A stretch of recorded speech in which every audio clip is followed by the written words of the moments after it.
Welcome back to Meeting in Middle America, our podcast here at the Lubar Entrepreneurship Center on the campus of the University of Wisconsin-Milwaukee. On the show today is one of my favorite radio DJs in the entire country, Tariq Moody, aka The Architect. He's the host of Rhythm Lab Radio at Radio Milwaukee 88.9 FM. And he's also Director of Digital Strategy and Innovation at the station. We talk about the power of music to bridge political and racial divides in the community and some of the innovative initiatives he's been pushing both through the station and beyond. Hope you enjoy the show.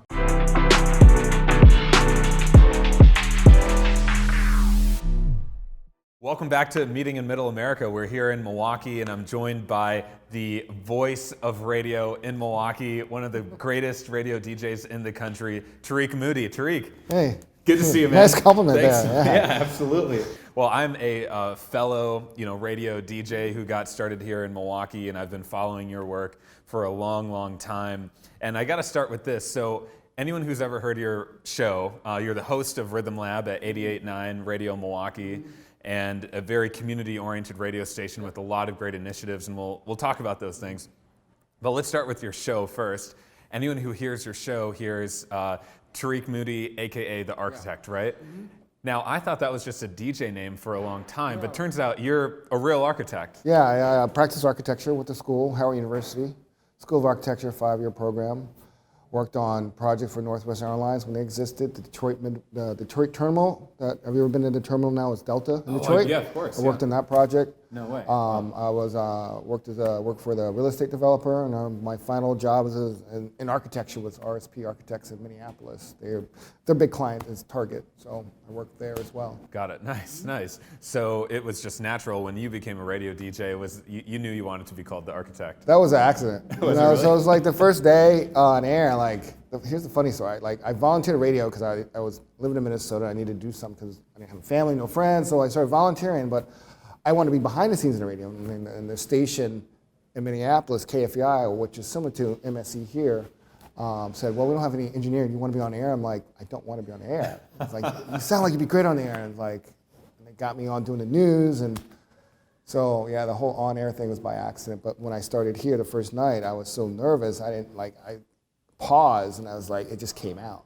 Yeah. It was not like, I'm going to plan this is what I'm going to be called, or it was all out of nervousness and anxiety that came out. Yeah. That's incredible. So how did you get into music? And because your shows have such a diverse array of influences, I could tell that you've listened to a wide diversity of songs, and you have a lot of different influences. So tell us more about your upbringing musically that brought you to the format you currently play with. Long story short, it was my first dabble in the music or music industry was at Howard University School of Architecture. I started interning at a kind of a public access music video show that aired in DC and New York. And I got to meet all these artists from Chuck D to all these 90s bands like Republica. I don't know if you remember that band. So that was my first kind of dabble. Ooh, this is kind of interesting. Yeah. Then, fast forward a few years to Minneapolis. I always loved music, always dabbled in music. I played piano, guitar, but for us from Minneapolis, it was kind of it became out of a necessity, out of loneliness in Minneapolis, right? How I got back into radio and music was okay, I'm in the city, no friends, no family, it's cold, right? Yeah. I didn't know what to do. I was either I got to get out of here or get my hands and start doing something. And a friend, actually a blind date that didn't go so well, gave me these tickets to see this show. It was 98, 99 at the First Avenue, a side venue called 7th Street Entry. It happened to be a benefit show for KFEI. It was called the Groove Garden Holiday Bash. It was a radio show on that station, had this holiday bash, and it turned out it was a young Atmosphere, kind of the rapper, the duo performing, and I was like, oh, I didn't know this was happening. They had a sign-up table. I was like, dude, I want to be part of this. Yeah. Signed up, met the host of Groove Garden, I want to help you on the show. She looked at me like, I don't need your help. I don't want you here. And then that's how I started volunteering. I want to be an engineer, and I really want to be a co-host on that show. And she still was like, I don't want you near me. I'm good on my own. Yeah. So I just started volunteering there. Hopefully, maybe I'll get my way into the show. And I started reporting the news. So they asked me to read the news on every Wednesday at 6. That's how I got into radio. Doing everything I did not want to do on radio was to talk on air. Nonetheless, read news and names from other countries I couldn't pronounce. So I did that. And eventually, somehow, I convinced the woman who hosted the show, Groove Garden, that she let me shadow her. So eventually I shadowed her. Eventually she trusted me to co-host and bring in the music, and I became her co-host for 5 years. And in the meantime, I got another show on that station, highlighting local music called the Local Sound Department. Yeah. And so there's 4 DJs, so all our DJs brought our expertise in the local scene in different genres. And so I had that as well. And in the meantime, I started collecting records and DJing. And I got turntables over the time, and then I met my DJ partner, Rico, who used to be in a group on Rhymesayers Records back in the Los Nativos. Mm-hmm. And we started meeting, and we started doing jazz, DJing jazz, and that became an addictive kind of thing for me, and I started buying records. So I had a good enough job where I spent about $300-$400 a month on vinyl records. Yeah. This is before people were I'm going to be a DJ. Most people didn't want to be a DJ. You had to carry stuff. There was not the digital stuff. So started buying records, getting more gigs, DJing at the Walker Art Museum, still co-hosting Groove Garden. But my love of jazz, electronic music, and bringing that all together, all these disparate rhythm elements together was my passion. I was heavily inspired by shows on the BBC, Giles Peterson, Benji B. Giles Peterson has always been my idol. Was doing that. Then Minnesota Public Radio, back in 2004, talked about launching a new music station, which later became The Current. And people said, you got to apply, Tariq, you got to apply for The Current. DJ Brady, apply for The Current. And it's I'm too big, I'm too cool for the big corporate public radio. I'm going to stay with KFI, you know, you're young, and then my DJ partner finally convinced me, okay, I'll apply. So I write this kind of proposal with the idea that, black music is more than hip hop and R&B. This is the show is about highlighting urban sound, and urban sound is not just hip hop and R&B. Urban sound is jazz, electronic, anything, and that's kind of bringing that all together, trying to show black music is more than that. That was a premise of Rhythm Lab Radio when that launched in 2005. Mm-hmm. Coming up on a big anniversary. Yeah. So, and I did that, and then a few years later, while in Minneapolis, I get a call from, my program director in Minneapolis said, hey, these stations want to hit you up in Milwaukee about their new station. They heard your show, they heard your technology and stuff. They want to fly out and talk to you. And I'm just to be honest, I was Milwaukee? Oh, really? What's in Milwaukee? I didn't. To be honest, I just never I just remember driving through it to get to Minneapolis, and I was this is interesting, and kept driving. Right? Did not know anything, Yeah. And I said, okay, you're paying for the trip, paying for the hotel. Why not? What do I have to lose? Still, I'm working towards my license in architecture. I'm got my hours in, about to get ready to study that architecture exam. Fly out to Minneapolis. Ironic story, most people don't know. Mm-hmm. My firm at the time I was working for was big, their client was Target, so they knew I was going to Milwaukee to talk and say, hey, we're looking at building a Target off of Downer Avenue. I don't know if people remember that. Apparently there was protests, so people didn't want that Target there. That was the Target, we were the architects for that Target that never got built on Downer Avenue. It was supposed to be right across the street from the theater, and that parking garage. So people protested, but they asked me to take pictures and do some measurements while I was there, talking to the station. But that's just a side note. So they talked to me, they took me around, I'm oh, there's a lake here. I didn't know there's a lake here. We talked about my philosophy about music, black radio, and what black music is, and about technology, where things are going. Great conversation. Yeah. Flew back, thought nothing of it. And was 88.9 just getting started? It wasn't. Okay. Wow. Yeah, it wasn't on air. They were still talking. They had a building and stuff. And then a few weeks later, I get a call back and say, hey, we love that conversation. We'd love to create a job based off the conversation. I was just Milwaukee?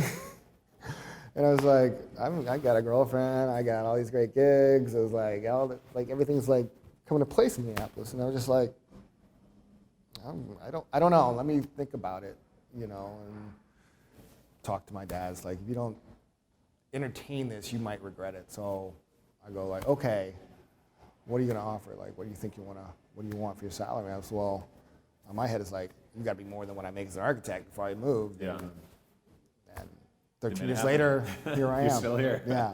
That's incredible. So if you're talking to a new listener of the Rhythm Lab, how would you define it? Because I hear jazz, I hear some electronic, I hear some funk, R&B, some rock, and so how would you describe it to a new listener? Well, the slogan would start off, the slogan, of course, this is 15 years ago. It was basically, as I said before, it's the term urban music has been, I don't know, I don't like what it means today. And I was basically like, it was just, urban music is just hip hop and R&B, and it's just like, that's it.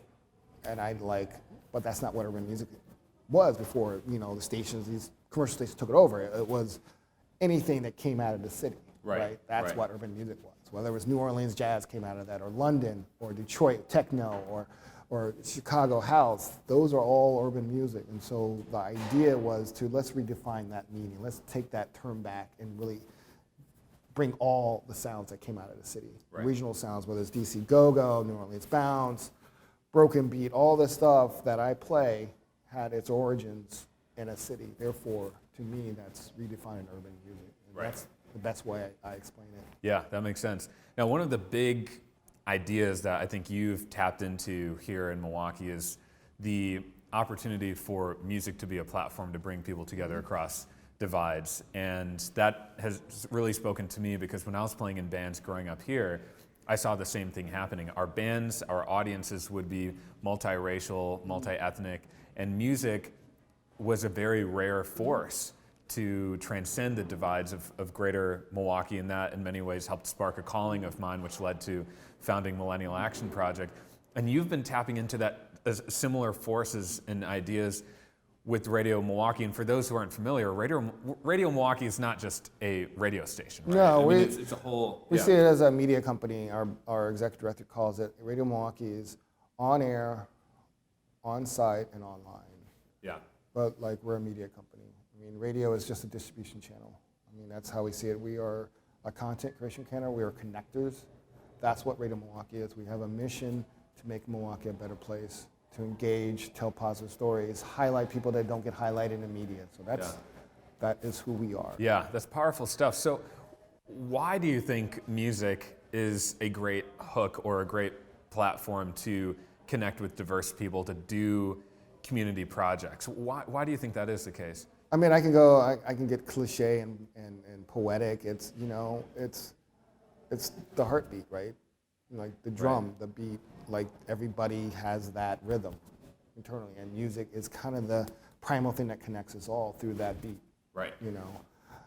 So basically that's what it is. You can go to a Kendrick Lamar show, you see all walks of life. You might see somebody who voted for Trump there. You might see somebody who's or Bernie Sanders, but people have that connection, that commonality to see a band, right? That's right. Or Beatles or Rolling Stones, all walks of life, because the common denominator is just feeling good. Yeah. Music picks up the primal emotions, whether it's happiness or I want to dance or I'm sad. That goes across political lines, racial lines, whatever. Emotions doesn't matter. Yeah. Right? And music brings out, good music is supposed to bring out emotions. That's right. So among the many initiatives you're involved in, you've been very big on how technology can be a force for good and how you can expose those ideas to new audiences, particularly young people of color here in the city. So tell us about some of the cool initiatives you've been involved in and how, again, music has been the hook, but then that's just the beginning and you've had a number of successes. So what stands out most to you? So at Indiana Labs, we have so many programs, music programs. We have a cultural communities programs. So one highlight of just bringing the music one is the Backline program, which is a music accelerator. If you're familiar with a startup accelerator where, startup accelerator helps a business to accelerate, to grow, to scale up, to take it to the next level. we decided to create a program called Backline, where same kind of premise, framework, but applied to a musician's career. Like at the end of the day, a musician, if you want to be a musician full time, make a living, you have to think like a business. I mean, that's just the way it is in the world today. You can be the artistic way and say, hey, it's not a business, but if you want to make a living, you gotta think like a business. And so Backline was this program to help elevate, amplify musicians. So we started a little over 2 years ago. We're about to announce our second cohort of this year. So each artist in the cohort, there's 3 artists or 3 bands, where you mix of it, each get $20,000, but they have to go through this program, Design Accelerator, to find out what needs they need to take their career to the next level. Whether it's, I'm at the point where I need a manager, or I need to connect it to labels, or that's what that program does to help. Wow. So that program we're really proud of. My personal program I have is 89 Labs. Yeah. Besides I'm on air, I'm also the director of digital strategy and innovation. Yeah. I've been a tech kid since 10. I learned to program at 10 years old. Nice. In which language? Basic. Nice. I'm dating myself here, but I realized, through all my life, all my opportunities, everything I've done, or opportunity got, has a tie back to my love of tech, literally. And so 88 Labs, I realized that, and it says it's time for me to give back. I know this city is trying to be a tech hub, but also know that there's a major racial wealth gap. Milwaukee is, so many reports you see, worst place for African Americans, Wisconsin, worst place for African Americans. I see that year after year after year after year, and it's very depressing. It's frustrating, and I don't see much people really taking it serious and investing. I see other cities trying to do something, but I feel like, why are people not seeing this as a problem or even opportunity to make Milwaukee a better place to address these problems? Yeah. So what can I do in where I'm at? So 88 Labs was born to address this through a lens of tech. I see technology, people call it the new manufacturing. Manufacturing is, not as popular, but it's not as high paying as it once used to be, right? Mm-hmm. It's changing, automation, all this stuff is happening, but technology is everywhere, right? African Americans, people, blacks, who I have a personal mission for, especially in this community, consume a lot of it. They're innovators on it, but they're not the creators of it. They're not owning the technology. If I can just bring representation and show, hey, this is what people are doing this, you can do this too. You don't have to be from Stanford or Harvard or Silicon Valley. You can have your own startup, whatever it is, to solve your problems. Tech can solve problems as much as it can cause problems. That's just like a pencil or a paintbrush or anything else.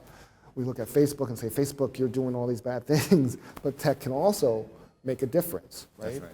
It all depends who uses it and how you create it. And if I can bring people from other parts of the country that look like me and I look like them and show, hey, this is what people are doing, hope that will inspire them. And I've done, everything from a game jam where I got partnership with the library to show kids, hey, you play video games. This is the video game industry.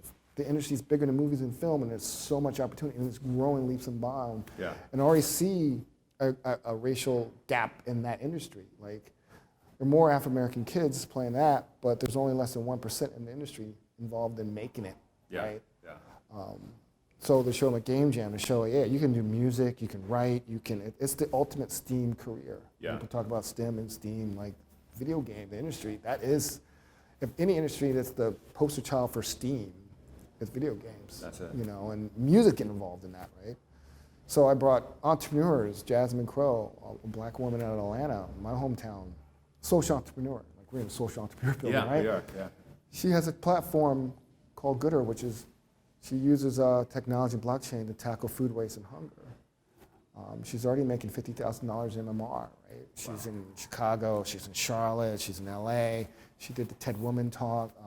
She recently, last year when the Super Bowl was in Atlanta, she worked with them to collect over 100,000 pounds of food on that platform, deliver it to people who need it the most. Wow. And she's scaling up. And I'm trying to connect her here, to bring her here to set up shop here, right? Mm-hmm. So that is that program.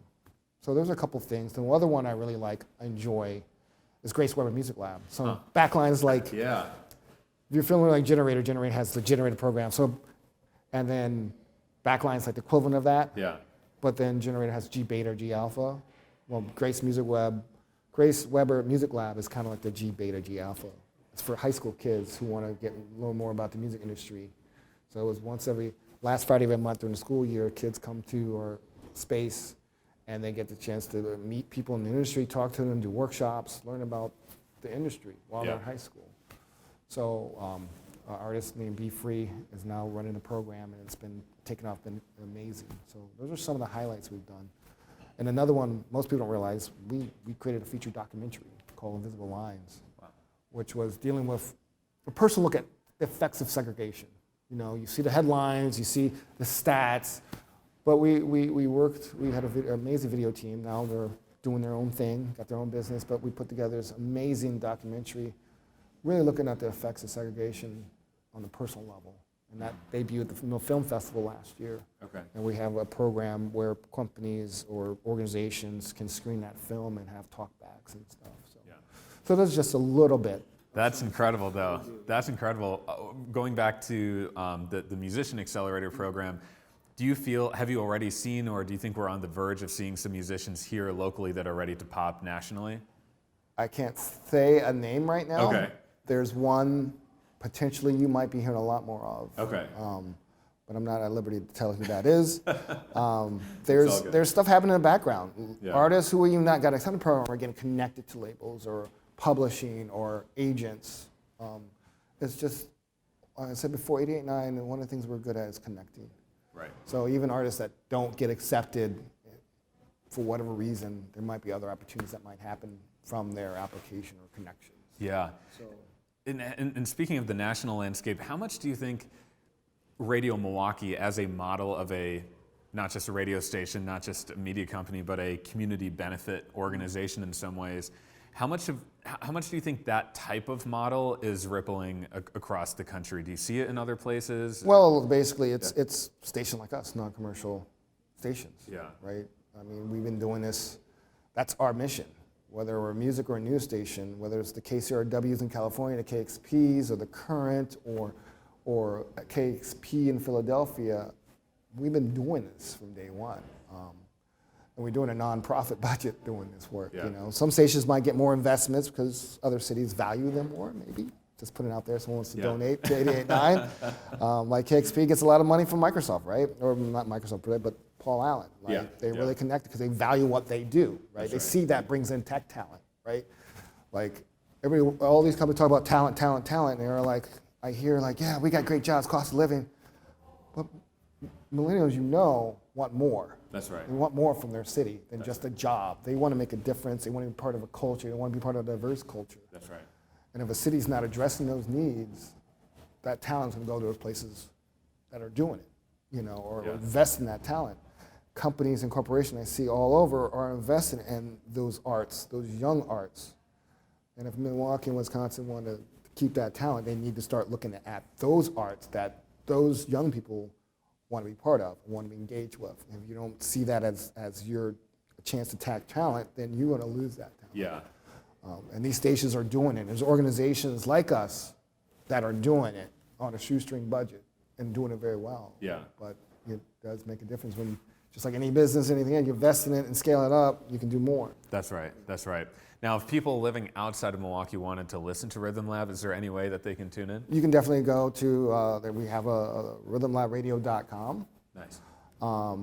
We're also on Mixcloud, which is the platform for DJ mixes, which is funny. It's like I have like 70,000, I forgot how many followers that people stream all around. Like I get the data. It's like these cities in Japan sometimes I get more streams in Japan than I get like in the States. That's crazy. So mixcloud.com/rhythmlab is also a place you can listen to. Yeah, because people definitely need to tune into your show. But rhythmlabradio.com, radiomilwaukee.org, you can find it, or just Google Rhythm Lab Radio. Yeah.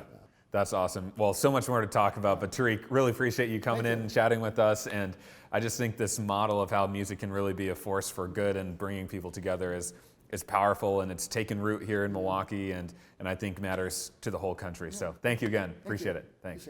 All right. Hope you enjoyed the show, and tune in again soon.